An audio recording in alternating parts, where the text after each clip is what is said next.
I think we can start now, correct? Yeah. Okay. Yeah, fine. Yeah, I think let's begin. Good afternoon, everyone, and a warm welcome to our exclusive Fireside Chat on Digital Personal Data Protection Act 2025. While many of you would have joined personally, I could see few AI assistant, note takers, and other devices have also joined. So welcome to them as well. We are delighted to have all of you here for what promises to be a insightful and engaging discussion on one of the most critical topic in the data governance today. In today's digital first world, data is not just the asset, it's responsibility. Organization must navigate the complexities of the compliance, security, and governance while ensuring transparency and accountability.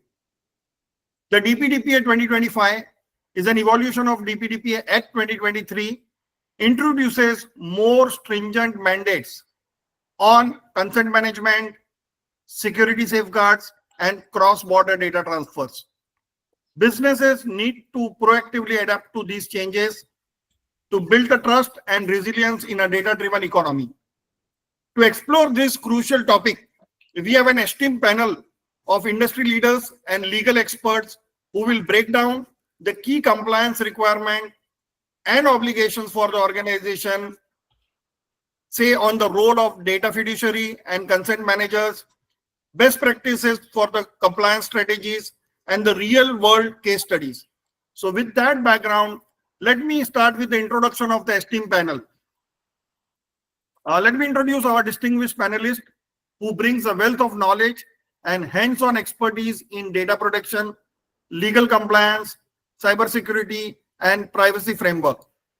First, let me start with Jagannath PV. Welcome, Jagan. Jagannath PV is a global data privacy officer at LTI Mindtree. He is a recipient of a prestigious Data Privacy Leader of the Year 2024 Excellence Award by NASSCOM DSCI. He is also an author of the paper on practical implementation of privacy by design for NASSCOM DSCI, which was published in February 2024. Welcome, Jagan. Thank you, Ajay. Nice to have you here and very keen to listen to your insights, basically. I'll introduce Srinjoy Banerjee. Welcome, Srinjoy. Thanks, Ajay. Yeah, he's a partner at LexOrbis with 23 years of experience as a lawyer, specializing in data protection, IP litigation, cybersecurity, and IT law. Srinjoy has transformed from core IP professional to a dedicated privacy law specialist, working extensively on data protection laws. Welcome, Srinjoy. Thank you. Let me introduce Ibrahim Khatri, founder and CEO of PrivEzi. Ibrahim, how are you? Good, Ajay. Okay, he's a leading expert in privacy, security, and compliance. Ibrahim has over 20 years of experience advising global enterprises across industry. He has previously held leadership roles at EY, KPMG, and PwC, and now helps organizations streamline privacy programs. And we would hear from him quite a bit of solution what PrivEzi and he and his team brings to the table.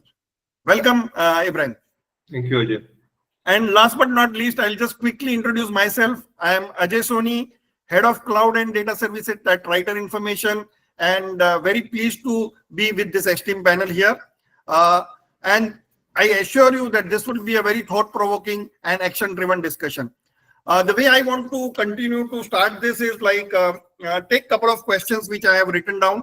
It will be more like a round-robin fashion. I will start with, say, Ibrahim, and then take that further deeper and deeper with Jagan coming into picture and Shri coming into picture. So Ibrahim, are we ready? Yes. Okay, so let me shoot the first one. And this is the key question on everybody's mind. What are the key compliance requirements for organizations, especially under this DPDP Act and law? And what are the key nuances of the rules that every business must understand? So the DPDP Act basically has, especially the rules have come up with very stringent implications, right? And starting with like, you need to actually know your data. Organizations must identify, classify their data, right? To ensure compliance with like purpose limitations and minimization principles. So for that, you basically need to know, where your personal data is residing in your databases, cloud storage, log files, and all that, right? That's the number one. If you don't know what data you basically have, you cannot, safeguard your data, and also basically not even have like purpose limitations defined to them, or lawful basis, legal basis defined to them, right? So the first part is having, a complete inventory of your data that you've collected from your customers, right? Then moving on to consent management, right? The law way, and I'm sure we're gonna basically deep dive into consent much more. But for each of the data elements, right, that you're collecting from your customers, you need to basically have explicit granular consent taken from your customers, right? So what that means is that earlier on, we would basically organizations would take bulk kind of consent, right, in very legalese language. All that basically needs to actually change, right? So you will need to take explicit consent, which is very informed, right, which is in non-jargon, like legalese jargon. And there are a couple of ways of doing that, right? Like some itemized ways and just in time. So you have to give them that option of opting out as well from consent. So consent management is a very big piece and very big requirement of the DPDPA Act and also the rules. Data subject rights, right? So organizations will actually need to have a mechanism where they can basically give their customers data principals, a mechanism of raising a request for deletion of their data or right to information of their data, right? So that is another very important piece, and that is the reason why any of these laws have actually come into effect, right? Giving the data principals or customers the rights over their data, because organizations are only custodians of the data, right? So enablement of a data principal right system is extremely important, right? And I briefly touched upon the purpose limitation and data minimization, right? So the first thing is like mapping your data, knowing what data you have, and then moving on to these different angles, right? And there are many more aspects, and we will touch upon each one of them. But I'll just quickly get into the breach notification, right? So the rules basically specify a very stringent timelines. You need to let the regulator know as soon as you are informed of that breach, and also after 72 hours, and also let your customers know within that period of time, right? So that's another added layer of complexity, because 72 hours is extremely difficult to give a full report of what actually happened, right? But these are the 3 or 5 important obligations that organizations have, right? Thanks, Ibrahim. I think you have quickly given a overview, as well as you tried to dive into a topic very quickly. But what I'll do, I'll get Jagan into this and give the view from the other side of the table. He has been the DPO for so long. So Jagan, what are the key responsibilities as well as challenges of the DPO under this act? Well, and being a DPO is itself a big responsibility, right? So before I start, let me just, again, I would like to re-quote what Ajay was talking about. First and foremost, data has now become a valuable asset. I'm sure all of you agree on that aspect, because our data is what is being commoditized and used to enhance and one is provide better solutions to us, as well as make products better. Okay, so it's become a very valuable asset, and it's constantly growing in terms of volumes, variety, and speed of growth has been significantly high.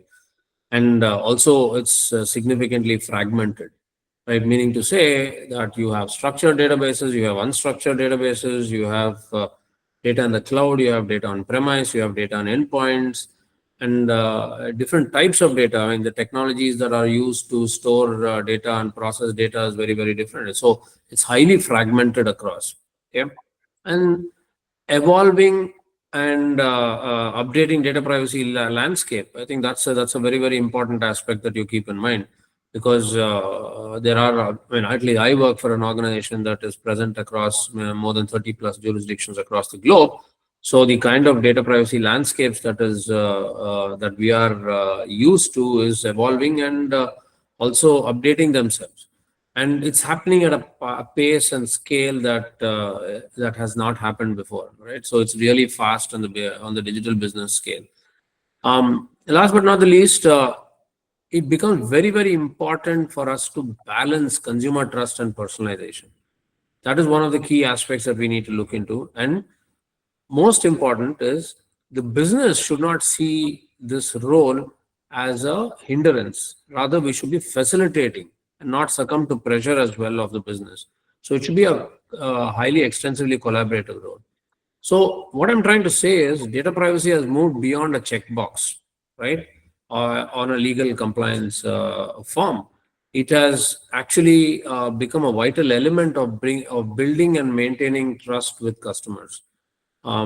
Again, more than 140 jurisdictions across the globe have data privacy laws or on the verge of coming up with data privacy laws. So that means to say it has become a cornerstone to trust and transparency of an organization. So with that said, I think you can understand the magnitude of the responsibility that the DPO has, right? So I would like to take it a little in a little different fashion in terms of what responsibilities a DPO would have in terms of aligning an organization's privacy ecosystem. So first and foremost, the DPO's responsibility becomes to define a data strategy for the organization. So meaning to say, the DPO's main responsibility would be to build a privacy culture. So it's not a one-man's job at the end of the day, building a privacy culture. It is the entire organization that needs to facilitate in building that culture.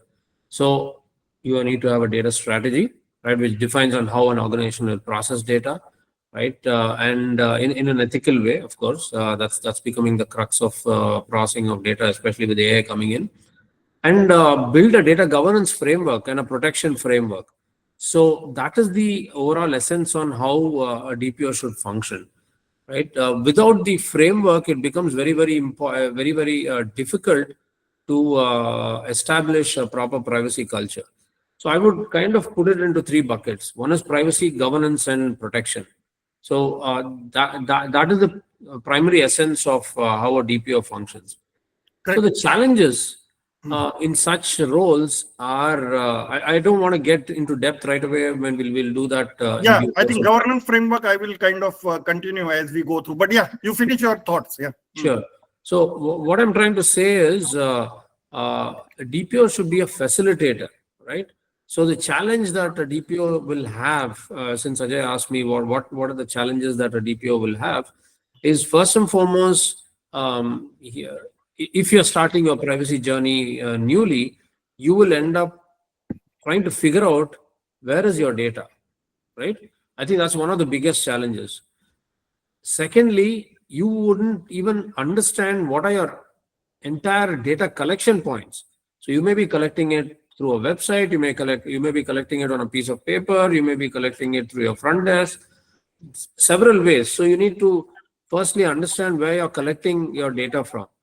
Thirdly, you will need to identify what your lawful grounds of processing is, because to be able to process data, you need to interface. Again, I'm going to keep repeating interface and collaboration, because you can't do it alone. So you need to know your organization properly and interface with your organization to map your lawful grounds of processing, because that's what the essence of all privacy laws are, right? Then you put in your policies, procedures together, and then your application inventory and so on and so forth. So you start with, you need a sponsor to drive this top down. Otherwise, you will not be able to drive it effectively the way you want to drive it. And you need to understand your organization explicitly in all these all these methods that I was talking about. And last but not the least, data literacy becomes very, very, very important. It is not about who's collecting data, who's using data should be able to use it in a literate manner. So all these put together will form the governance ecosystem, which you as a DPO will govern and collaborate with different roles in the organization, which I will come to at a later point in time. Great, Jagan. I think it was great insight from both sides of the table. But believe me, these are not the only two sides. There is a third side also. And third axis is a legal axis because this is a law. And hence I will bring Shri in. Shri, I will ask two questions together. What are the legal obligations under this law? And also, what are the risks and penalties which are involved into this law? Because that is the talk of the town. And if you can throw some light on that, basically.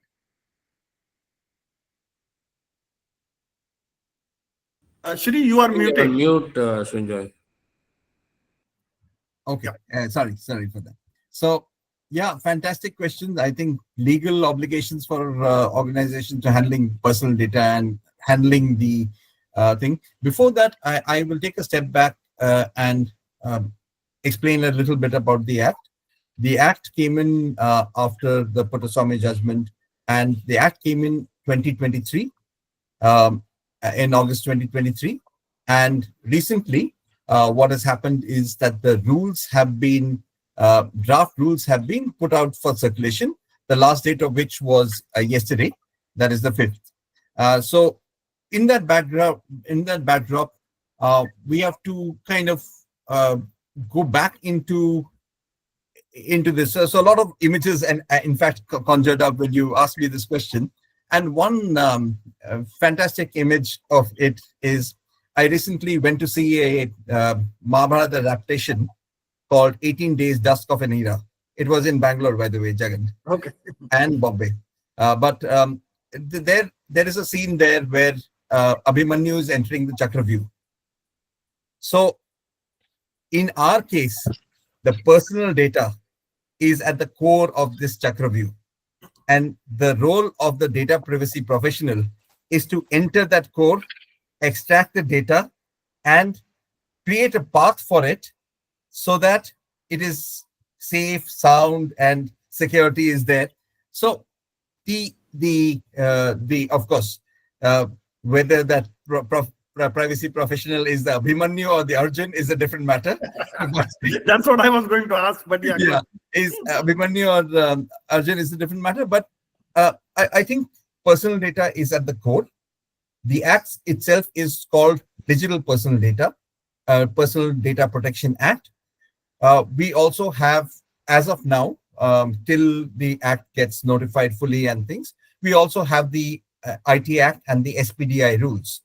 So the difference between the IT Act and the DPDPA is this, that while the IT Act exclusively, the SPDI rules exclusively talks about the sensitive personal data and information, the Digital Data Protection Act is talking about any data that is that identifies an individual, but in digital format. So there is a legal reason for it, because and in my conversations with the ministry also, we asked that question, and one of the things that they said is that we are wanting everything to be digital in the digitized format. So it's a bold move, it's a good move, and that's the way that is there. But in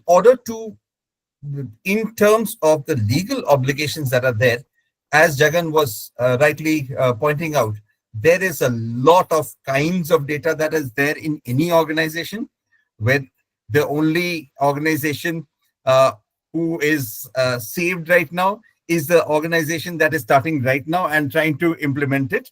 But for an organization of Jagan's organization, or any organization, in fact, when I was doing this for Genpact, this was the mainstay.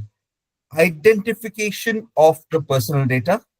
What is that personal data? That is a lot of legacy data in a lot of systems, in a lot of places it was lying. So the first role was find out where is it, where all is it, how do we access it, how do the stakeholders access it, and once we understand that core, that personal data, then around it, what we are doing is we are building around the principles, we are building around purpose, we are obviously the next question to personal data would be the purpose. What is the purpose for which it was? So identifying that purpose, building up our ROPA, building up our notice systems. In India, unlike in GDPR, no consent is, as Ibrahim was talking about, consent is the only way that the legal basis that is there. Apart from consent, there are legitimate uses, but those are for specific use cases.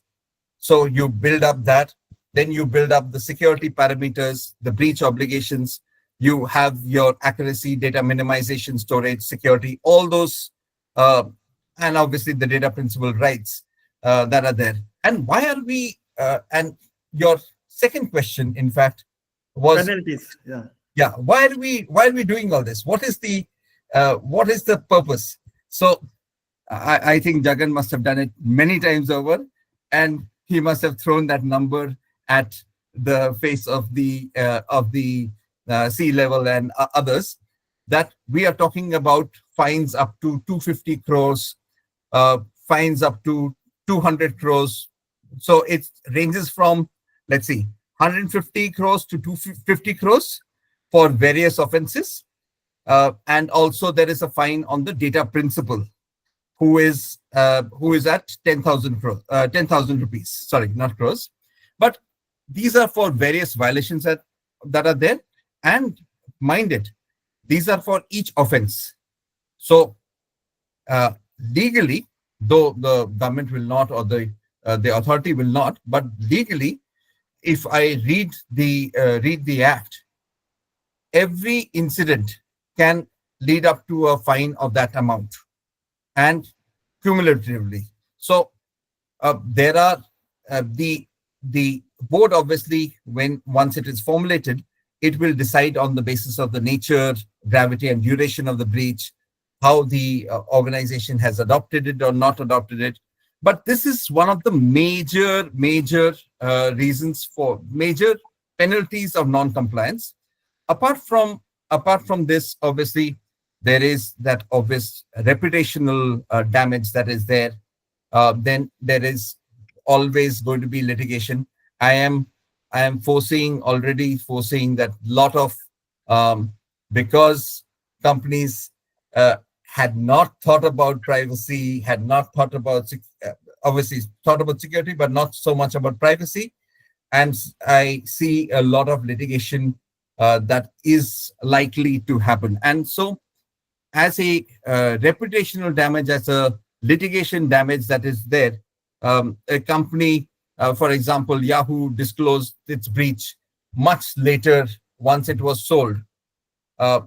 We do not, as Ibrahim was saying, we do not have that luxury, because as soon as you come to know of it, and then within 72 hours, hence, you have to report to the authority. And as soon as you come to know, you have to give the notification to the individual. So a lot of things that are happening, and we can go on it, but I'll leave the floor. No, I think that was a great insight.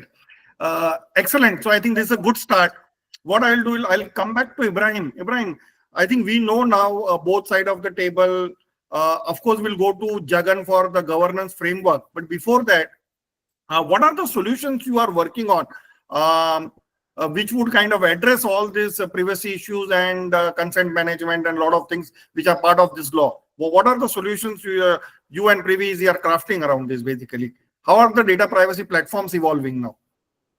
So, I mean, I'll talk from a general basis first, right? So most of the organizations are, consent management organizations, right? And there's a whole concept of consent manager, and I don't really know if we have time to cover the consent manager piece, but every organization would need a consent management tool, right? Where they basically, give privacy notices in 22 regional languages to the customers, right? And then take explicit consent why their data is being processed, right? And give them the option to basically opt out in real time, right? And this basically needs to be, immutable in various fashion, because it will be used in court of law, right? So that whole consent management piece of giving, opting in, opting out, I'm giving the privacy policy with it, where you basically say what is your data being used for, right? Having said that, consent will basically be in two parts: cookie management as well, which is your cookies that organizations put in your website browsers, and the tooling aspect basically happens where you actually give the website visitor the preference of opting out of basically those analytical cookies. First of all, telling them what are the cookies that are being stored on their browser, and then giving them the option preference of opting out if they don't wish to be tracked. Right now in India, you don't even see any of the cookie banners coming on, and if you see like most of the European or UK websites, you'll see banners coming in. In India, you're just seeing this large banks and everything. Most of those like Air India and all those large organizations who are far-sighted or who are rolling out in different jurisdictions, they have a cookie banner.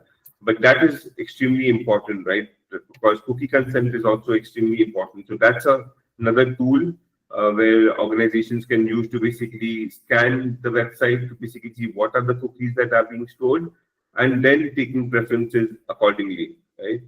So consent management being the most important piece.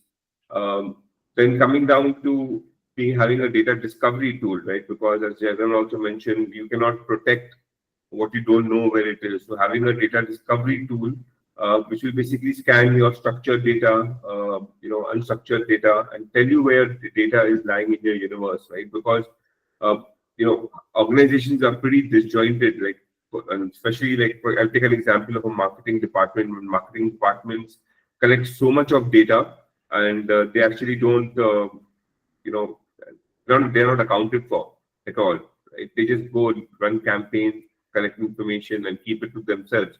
So these data discovery tools will basically actually tell you what kind of data is lying where, right? So that is a very important piece. And then basically the same data discovery will basically help you classify your data as well, right? Then, okay, I'll take another example of assessment. Assessment automation is extremely important, right? Like we all know the concept of significant data fiduciaries in India, which has a higher compliance burden, right? And they will basically need to do assessments, DPIAs on their processes every year. So these tools will basically give them templates, make specialized templates for their assessment needs, and we can and run those assessments, right? This also serves as a way of showing your accountability to the regulator when they come in for an annual audit, right? The whole DPIA, data protection impact assessment, and risk management tools are extremely important, and those are where most of the privacy tools are basically converging into, right? Earlier I mentioned data subject rights, right? Why this whole law has basically come into effect, like giving people like you and me the right to exercise rights on the data that organizations have collected from us, right? So all these tools will give you a mechanism or a workflow from their website or a mobile app or even a call center, whatever that might be, a complete workflow of raising that request, of you requesting what kind of data you are collecting, like they have about you, or deletion, right? That whole workflow basically, when an organization basically clicks in, it comes to the DPO, and the DPO will verify it and then execute that request, right? So that's an extremely important part, and you need that kind of automation. Otherwise, there are a lot of compliance bottlenecks. Great. Yeah, I think that's a great insight in terms of the privacy platforms. I will again flip, like I did first question, go back to Jagan and ask from a DPO perspective, how should an organization establish a privacy governance framework that aligns to the global regulation, not only to the DPDP Act of India, but GDPR and other global regulations? Jagan? Yeah, sure, Ajay. Very valid question, and not an easy answer. Well, or yeah, it's not going to be straightforward. Yeah. So There's no silver bullet, you are saying, correct? I'm sorry? There's no silver bullet. Yeah, there's no silver bullet. So I don't know if you have caught the clue from Srinjoy and put me as Abhimanyu into the Chakravyuh. My job is to come out of it. So, Yeah. So you're Arjun, not Abhimanyu right now. right. So, the more countries you work with, the more exposure you have, the more compliances you need to adhere to, the more aspects you need to look into. So the way I would approach it is ensure you put in a privacy framework that is probably the most stringent one, right? Again, it's my personal view, and depends. I mean, each company may want to do it differently. They may want to split it up. They may want to use the incremental approach, but I would say use the most stringent privacy framework, privacy law, and align with the privacy framework. So the way I articulate is I look at it as three different structures and three different pillars. One is the data privacy perspective. Two is data governance, and three is data protection. Okay, that's the way I look at how you can plug in the privacy framework. Now, secondly is you should not forget that the privacy framework should encapsulate the entire data lifecycle. It's just not one component. It is from collection through disposal, which includes storing, processing, sharing, and so on and so forth. So you need to understand your lawful basis. So when you put in your privacy framework and it comprises of different aspects of the regulatory mandates, then you can start mapping that particular framework to every other law, right? So let's say, for example, I'll come to that example in a while. So I'll complete this three-pillar framework which I was talking about. First is identify a lawful basis, put in your policies, procedures together, and then identify the controls that you're going to be measuring. And as mentioned in my earlier point, I identify your collection points, look into your notices, look into your storage areas, define your retention timelines, put in your training awareness. All that comes into one pillar, all right, which is the privacy pillar. Second is governance. So subject rights management, because that's one of the key aspects in most privacy regulations, right? And knowing your data in terms of data discovery, classification, and so on. Ensuring your lifecycle management is captured. Okay, completing your impact assessment to understand the risks that you foresee when you are looking at your privacy, privacy law adherences. Then your overall risk management framework. Then your compliance management framework, data quality and data flow framework, right? Consent management framework, which was already spoken about. So that's the governance part, right? So you govern the entire framework, and then you have a protection framework. I'm sorry, you said something? Okay. So data protection and security framework. So you need to collaborate. Again, I keep repeating the word collaboration because that's the most important crux of any privacy ecosystem. So the protection framework will have your intrusion detection, the DLPs, the overall protection of personal data, putting in your encryption methodologies, the technologies that you use, then the automated classification. You look into your data lifecycle management for data, implementing data retention. You look into your incident management, consent management, and so on. So having said that, the way I would draft my framework is, one is you need your governance layer, right? You need a governance layer, meaning to say you need to identify your key stakeholders. Okay, then you come into bringing awareness to the organization to adhere to your framework. So why am I calling that out specifically is, you may put in a particular framework together, but if your organization is not adhering, meaning to say, if you're supposed to be collecting data with consent, but your organization is doing data scraping and then putting in the data, it doesn't work. So the person who's actually dealing with data should know what this framework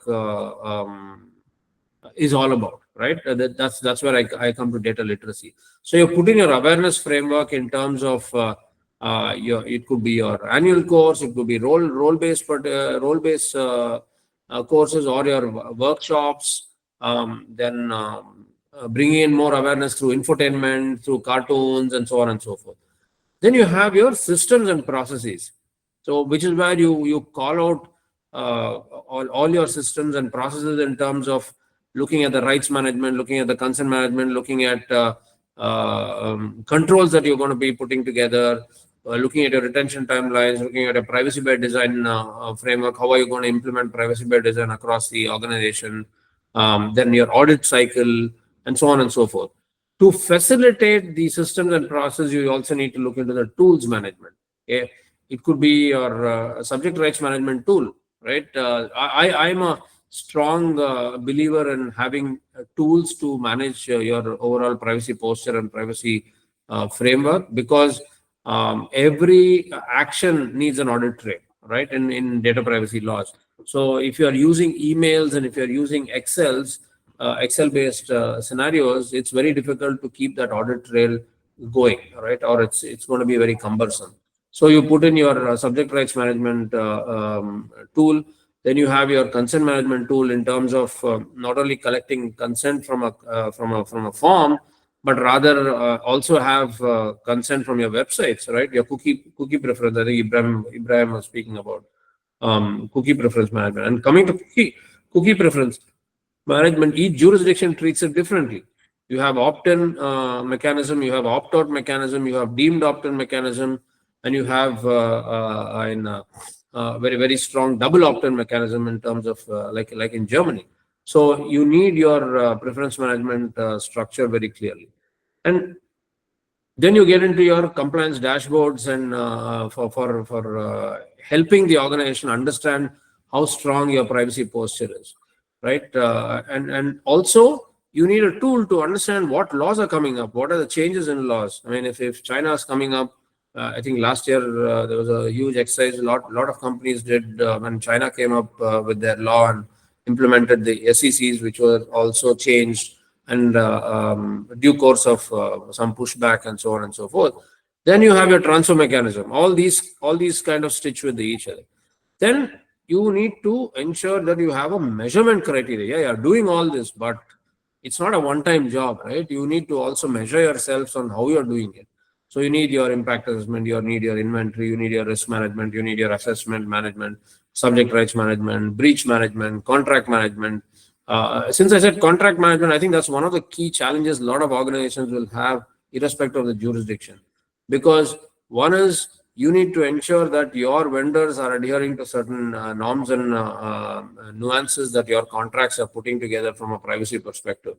At the same time, you need to ensure once you send the data out to your sharing, that you use so many vendors to share data, right? Once that data goes out, you need to monitor that data as well, because at the end of the day, if you're terminating a particular contract, that data, which is your personal data that you have sent out of your data subjects to the third parties, also need to be deleted, right? When alongside the contract, the subject rights management should flow through. Even DPDPA calls out very clearly that your subject rights management or principal rights management should flow through your vendors, as well as data minimization and limitation. So that becomes a significant component by itself, because contract management is a fair amount of chunk of work that will go through with rigor, and it's not just one time when the contracts get signed, but through the contracts via audits and again decommissioning when you actually terminate the contract. And then your governance and audit framework is something that you need to put to. And at the end of the day, again, speaking about global laws, there are certain laws where you need to report your data privacy posture to the board. I mean, it should report to the highest position in the organization. So you need a very effective governance mechanism. And of course, I mean, I did speak about the governance protocols that you could take before you get into the actual governance, like DPIAs and so on and so forth. So you need to ensure you have a data protection office, right, which will govern the entire ecosystem with a set of SPOCs and with a set of help from other parts of the organization.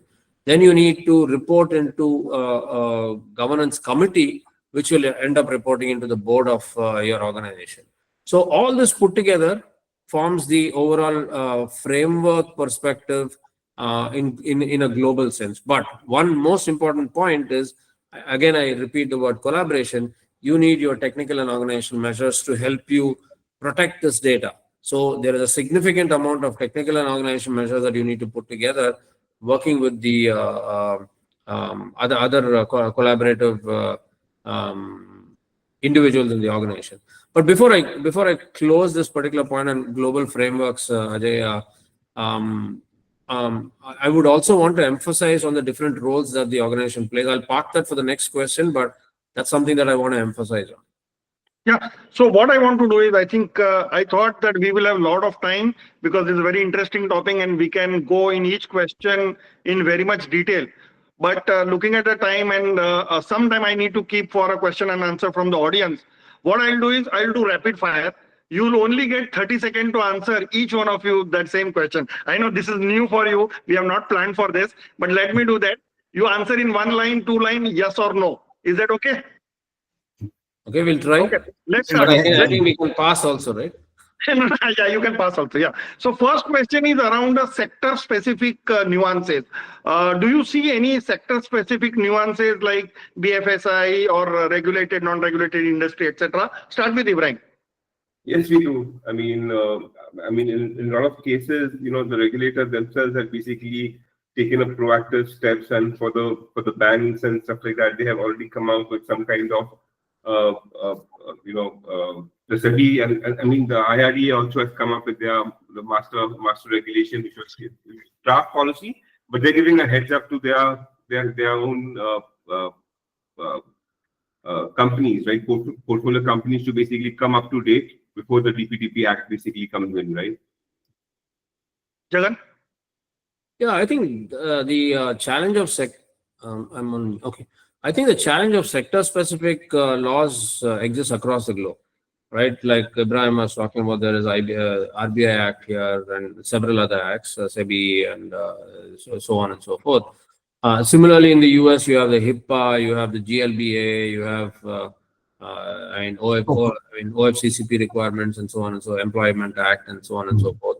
And Europe as well. Every jurisdiction will have sector-specific laws. But at the end of the day, you cannot say you will, because you have a privacy law, you can override the sector-specific law. Both have to go hand in hand. And most of the privacy laws, it always talks about if there is a law that has more stringent restrictions that will apply. So in most of the cases, the sector-specific law actually will have certain restrictions and certain obligations which will override the privacy laws per se.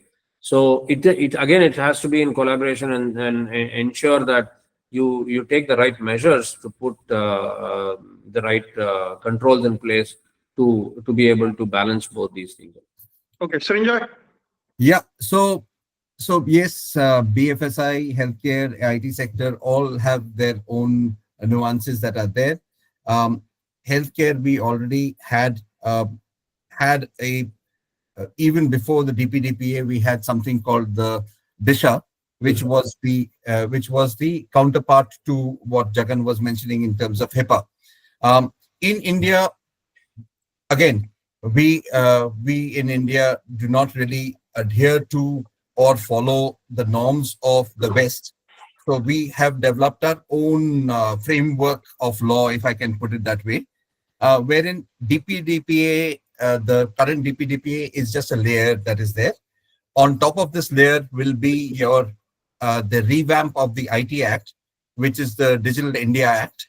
And below this, in line or in line with this, will be the health stack, the finance stack, or all those stacks will come in below, wherein there'll be sector-specific nuances. As Jagan is rightly saying, there will be sector-specific nuances which will go above and beyond what is there in the DPDPA, because those are, for example, the cross-border requirements of the RBI means that you have to keep your data within the country, the financial, certain type of financial data within the country. So those things will happen over a period of time. Definitely, the way that I look at compliance is that if a law has come in, then whatever we may have thoughts, we have to follow that law and be compliant to that law and the justification of that law.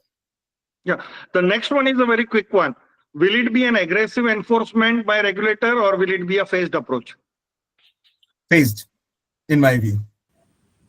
in my view, I think it will be phased because because they are going to, like in Europe, they are going to go after the big fish and expect the small fish to come in line.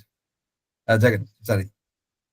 I think it'll be a phased approach. I agree with Srinjoy, primarily because of the complexity and the diversity of the Indian economy and the ecosystem, right?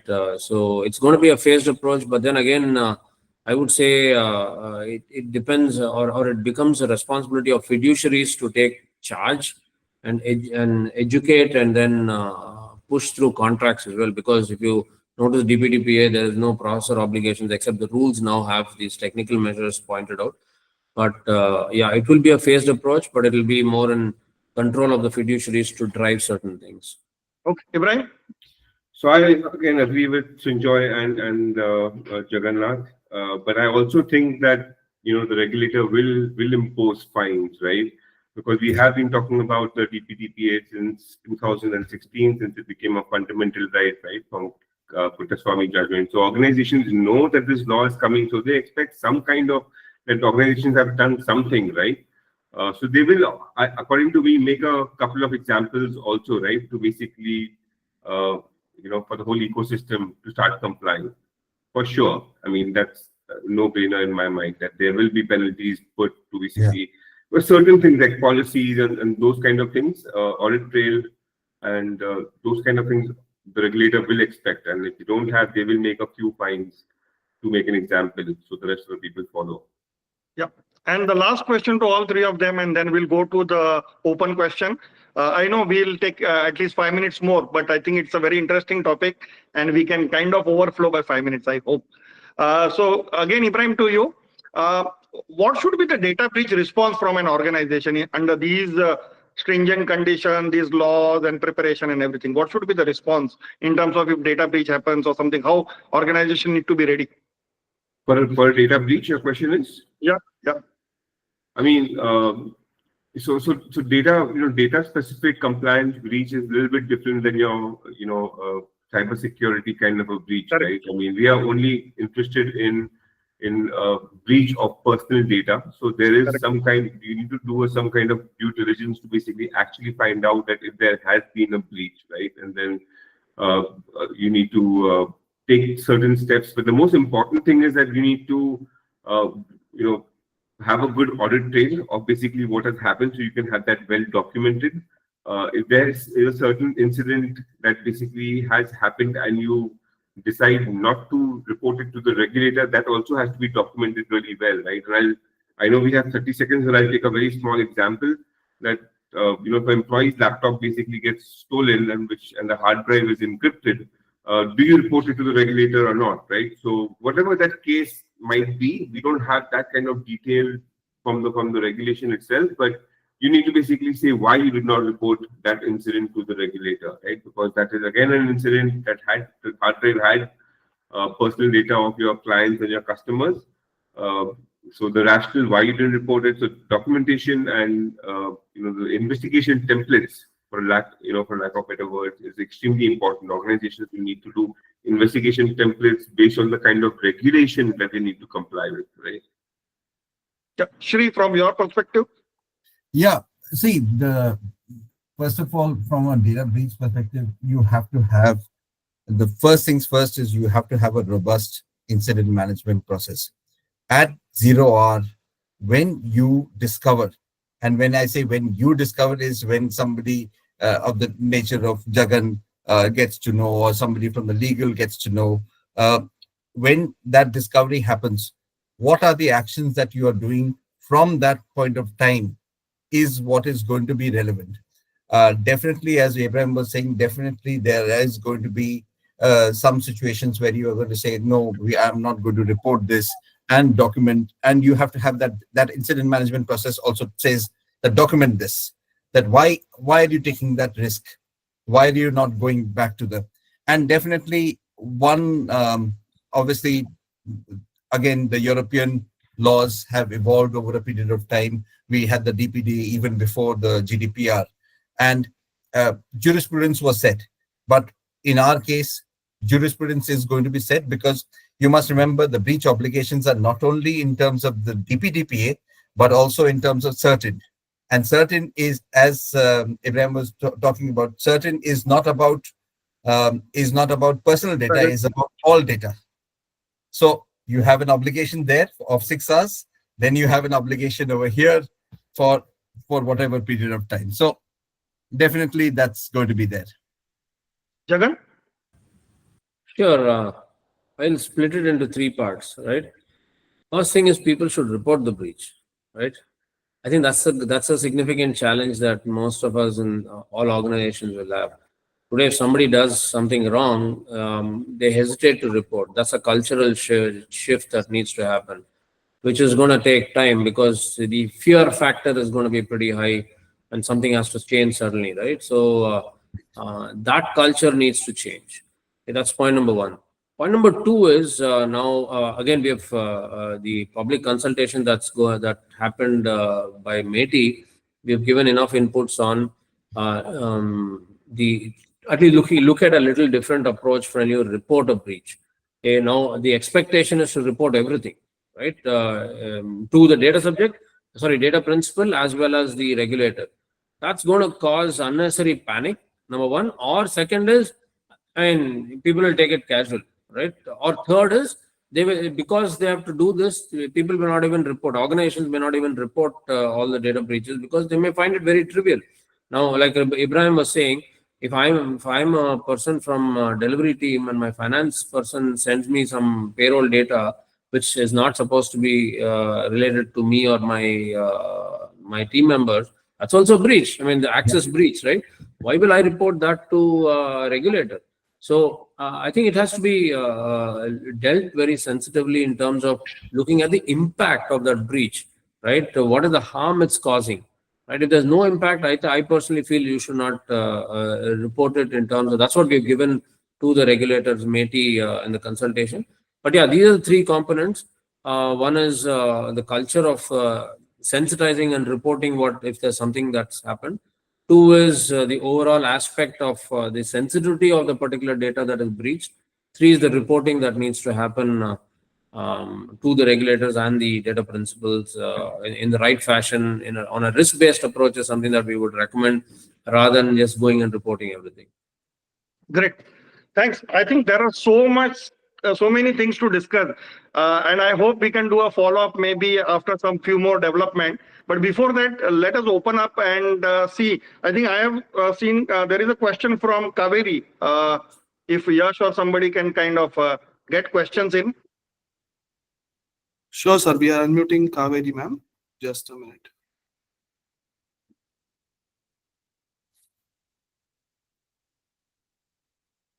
There's another lady called Shauli. Kaveri, ma'am, you can unmute. You can ask your question.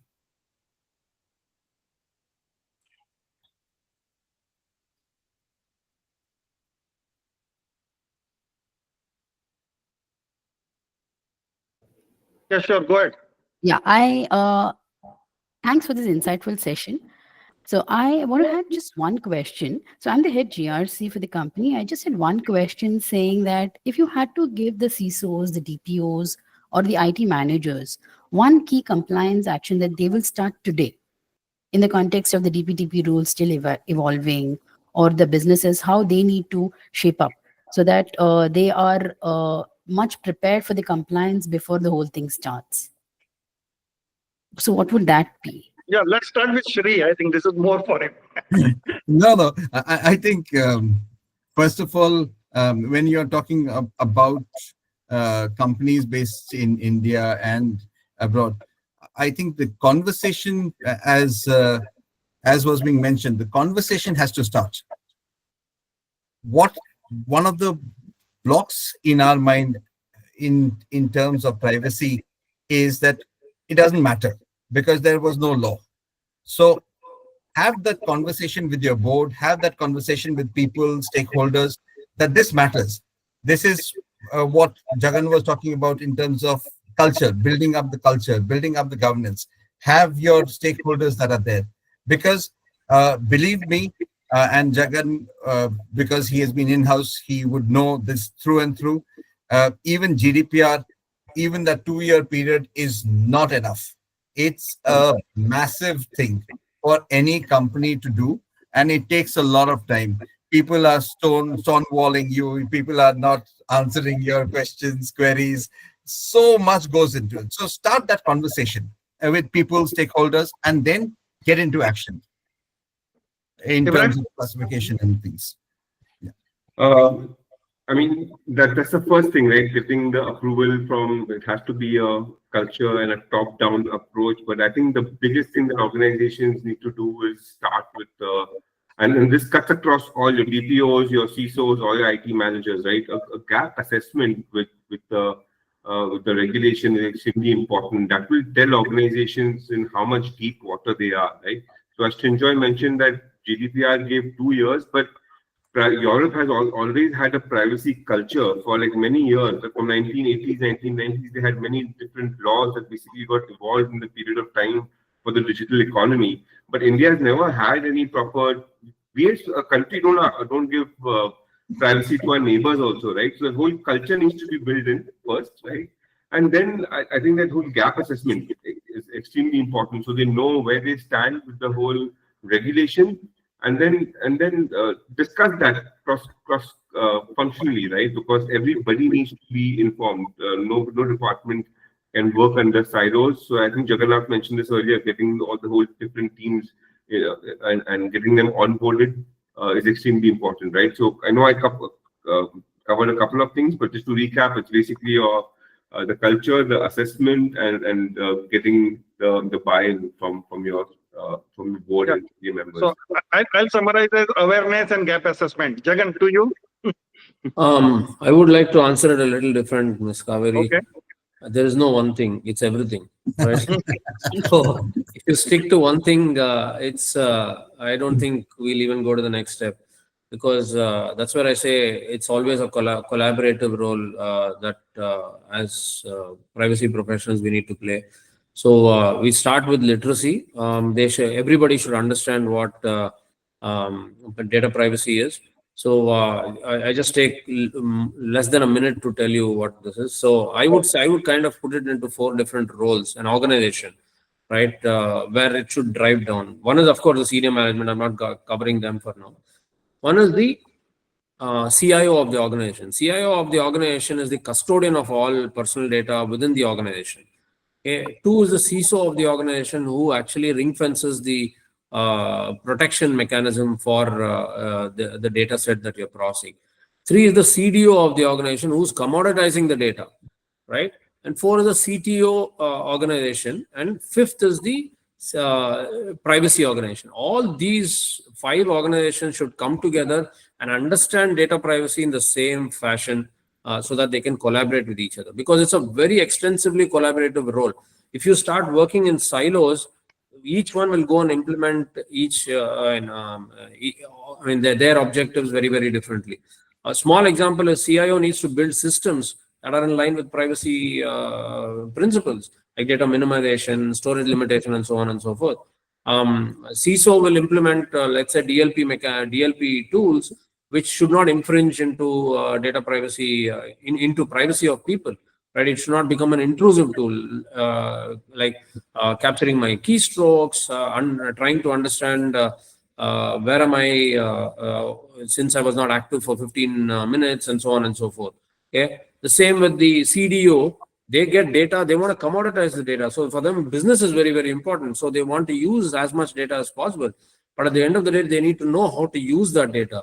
You should minimize the data. You should de-identify the data. You need to use privacy enhancing technologies to be able to, especially with AI, that becomes a lot more important. So I would say all these roles need to be on the same page at all points in time. So start with everything, every time. So you're And saying just to add, of awareness and assessment. Yeah. Great. Yes. just to add, in fact, a Sure, real sure. life example of what Jagan was just now saying, and it struck me.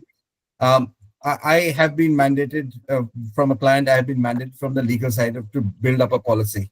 The IT side of things is mandating another consultant for building up the ISO.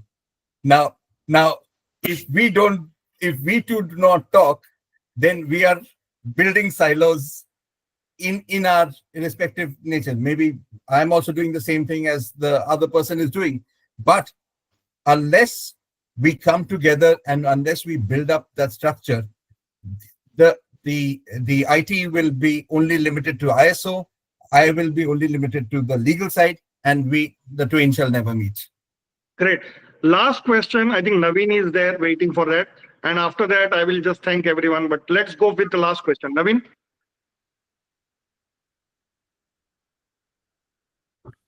Yes, So we we are can. yes, we are unmuting, sir.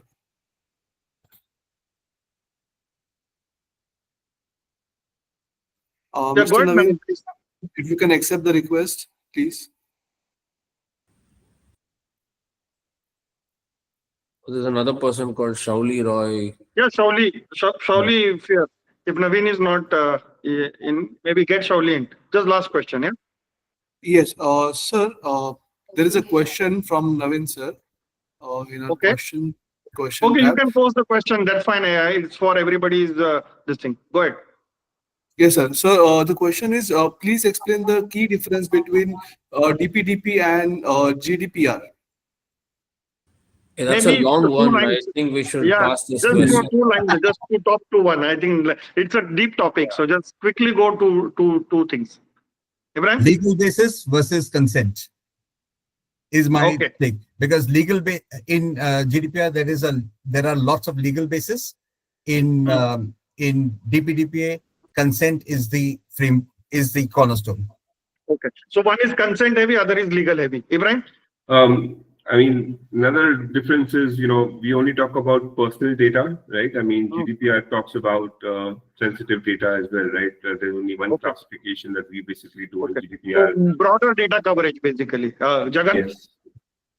Right. Honestly, I don't want to answer the question because I'll be doing injustice if I do it in Yeah, one line. because you need to manage both the laws. I mean, of course, Exactly. Yeah. Yeah. It's a topic by itself. Yeah. Yeah, Maybe no, we should no, take we Shauli do Roy's. that. Maybe we should take Great. Shauli's question. Maybe it's going to be Yeah, different. that's fine. Shauli, if you can go, I think. Yeah, Shauli? Yeah, that's the last one. Shauli? So Yes, we are you wanna- unmuting. Just Yeah. a minute.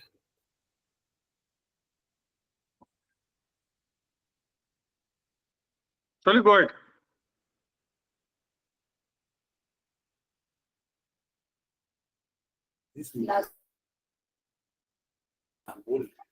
Sir, we have a question from Ganesh while Shauli joins. Okay, Will that go ahead. be- Go ahead.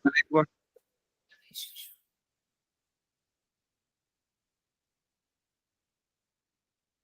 So Mr. Ganesh is here, sir. Yeah, go on, Ganesh. Yeah. So basically, my question is with AI-driven automation and data analytics, which are very integral to business, how can we strike the right balance between personalization and privacy while ensuring compliance with evolving global regulations? Great question. And Jagan has touched upon this when he talked about CDO, CTO. So Jagan, you can start and then maybe other panelists can pick it up. Sure. Thanks, Ganesh, for asking this question. I think most wanted question in any forum. AI, everybody's in the AI race, right? So absolutely a very valid question, especially with people wanting to do so much on AI and wanting to be a lot more innovative. Ideally, AI per se, if you call privacy is just one component of AI, right? So you need to look at, whenever you're talking about AI, you need to look at the entire spectrum of the AI governance in terms of ethical and responsible AI. So responsible AI has almost 12 different principles. So we need to look at our objective of AI across those principles, which includes transparency, explainability, reliability, privacy, bias, discrimination, environmental aspect. Nobody's talking about it. It's going to be a huge impact on society, right? Then, interestingly, UK is the only jurisdiction that talks about existential crisis, right? When it comes to AI frameworks, and similarly, monitorability. I mean, you may actually look into defining a bias and attending Maintaining it. bias at this point in time, but then you got to continuously monitor. There are so many use cases where bias is built into the AI system after 3 months, after 6 months. The Amazon case is a very classic case where their AI model that was used for recruitment built bias over a period of a few months, and then it started rejecting women primarily because in the last 12 years, which is what the data set that they used, in the last 12 years or 10 years, more men had joined than women. So it started building a bias within itself. So yes, I mean, again, AI is a huge topic. I couldn't resist myself from answering it, but yeah, it's a big topic. So look at responsible AI principles end to end, along with trustworthy AI and ethical AI to be able to substantiate proper trustworthy AI outcome. Shri, you can go, and then last Ibrahim can No, kind I of sum think up everything. I think I can't get better than that from what Jagan has answered. So let's go to the next Okay, question. Ibrahim, you can then conclude this, answer the question, and then whatever the last message you want to give. So, I mean, AI-driven. The question was more from the perspective of balancing the AI Privacy and AI use, yeah. Yeah, I mean, you have to. I mean, even if you look at the DPDP, the new rules that basically have come out, the significant data fiduciary, especially who is using an algorithm, basically needs to really be aware of how they are, not compromising on the rights of the data principles, right? And that is going to happen with doing a lot of your assessments. You have your ISO 42001 assessment, and this is very new, right? And as Jagan mentioned, that EU and UK are the first ones who basically have an act. I think America is at the back burner because they want to just innovate right now and not have regulations on it. But yeah, I mean, the only way is basically doing a lot of these assessments, right? And they have different frameworks for that as well. So yeah, I'll stop there. Yeah. Any last word overall? I think we are at the end of it. Maybe just you can conclude it. Yeah. Yeah, so I think somewhere everybody has mentioned that you cannot manage your privacy program without tools, right? So tools are extremely important, and PrivEzi is a tool that basically helps organizations automate data privacy programs end to end. Yeah, so happy to connect with you offline if you guys have a requirement. Great. It was a very insightful. I am very happy. In fact, the time seems less. So we may do a follow-up if you all agree, maybe after a couple of weeks or maybe a month. But it's a great insight, and we'll continue to do this series. Thank you. Thank you very much for all the participants, as well as all the esteemed panel members. I'm very grateful, and thank you. Thank you very much. Thank Bye. you. Have a great day. Nice talking to all of you. Bye. Thank you. Thank you. Thank you. Thanks. Appreciate the participants.